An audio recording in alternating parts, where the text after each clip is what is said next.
अब हमारे पास next question है जिसमें सिलेक्ट अप्रोप्रिएट ऑप्शन, हमें इन चार ऑप्शंस में से जो सही ऑप्शन है उसे सिलेक्ट करना है। ऐसा भी हो सकता है सारे ही ऑप्शन सही हो, लेकिन जो सबसे ज्यादा सही लगे वही ऑप्शन हमें सिलेक्ट करना है। हमारा जो क्वेश्चन है उसमें हमारे पास एक वेरिएबल है आई, जो कि है इंटीजर टाइप का, जिसकी इनिशियल वैल्यू हमने दी है 1। उसके बाद हमारे पास है एक फॉर लूप जिसके अंदर ना हमने इनिशियल वैल्यू दी है किसी वेरिएबल की, ना ही हमने कोई भी यहाँ पर कंडीशन दिया है, ना ही हमने यहाँ पर कोई भी अपडेट एक्सप्रेशन दिया है। उसके बाद इस लूप के अंदर हमने एक प्रिंट एफ स्टेटमेंट लिख रखा है।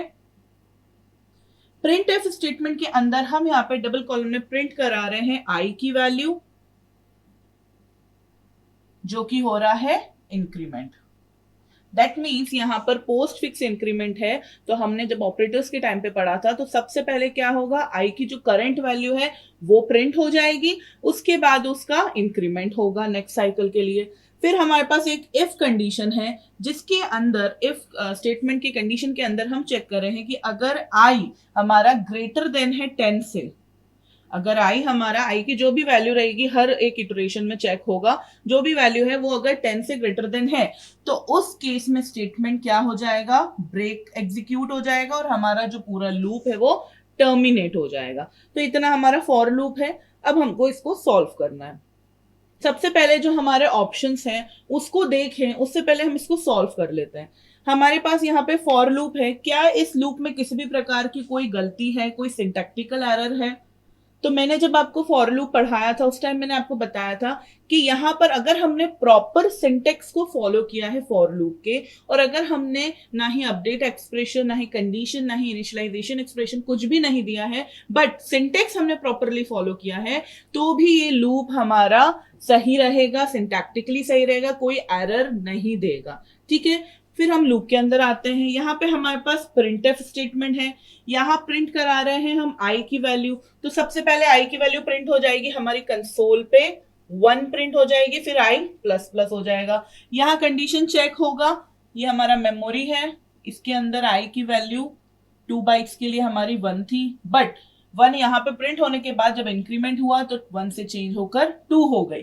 अब यहाँ पर आ रहे हैं हम, यहाँ पे चेक करें 2 इज ग्रेटर देन 10, तो 2 इज ग्रेटर देन 10 नहीं है, तो कंडीशन क्या हो गई, फॉल्स हो गई, तो इसलिए हमारा ब्रेक स्टेटमेंट रन नहीं हुआ है। नेक्स्ट साइकिल के लिए गए, नेक्स्ट साइकिल में गए तो यहाँ पे परसेंटाइल डी जो था 2 की वैल्यू, यहाँ पर आई की वैल्यू 2 प्रिंट हो गई है।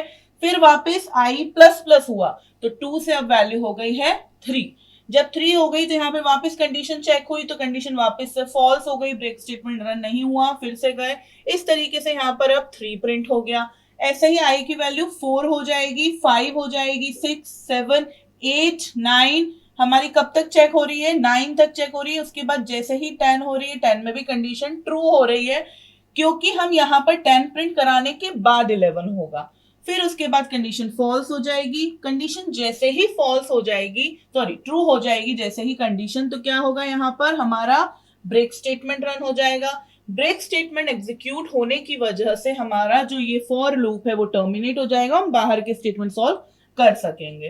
तो हमारे यहाँ पे जो ऑप्शंस थे उसमें सबसे अप्रोप्रिएट करेक्ट ऑप्शन होगा हमारा डी, इसमें कोई भी एरर नहीं है, क्योंकि जब हम इस तरीके से फॉर लूप लिखते हैं तो ये इनफाइनाइट स्टेट में चला जाता है फॉर लूप, और इस इनफाइनाइट स्टेट को ब्रेक करने के लिए भी हमने यहाँ पर एक कंडीशन लिख रखी है कि हमारा जब आई की वैल्यू 10 से ज्यादा होगी तो उस केस में हमारा यहाँ पे कंडीशन क्या हो जाएगी, ट्रू हो जाएगी और ब्रेक स्टेटमेंट एग्जीक्यूट हो जाएगा। तो इसका करेक्ट आंसर है डी, नो एरर।